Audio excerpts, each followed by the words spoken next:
Hello everyone, this is Alex from Senieer. Today we're back with another OEB video, so let's get started.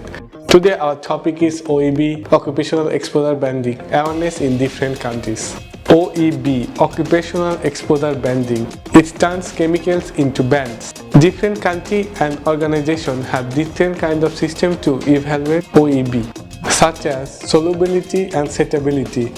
It depends on their low risk area like OEB1 to high risk area like OEB5. However, the OEB goal is promote safe and healthy workplace for workers and keep them safe from the hazard. If you have any inquiry related pharmaceutical equipment like solid dosage forum, liquid filling line, powder filling line, packaging line or raw materials, contact Senieer.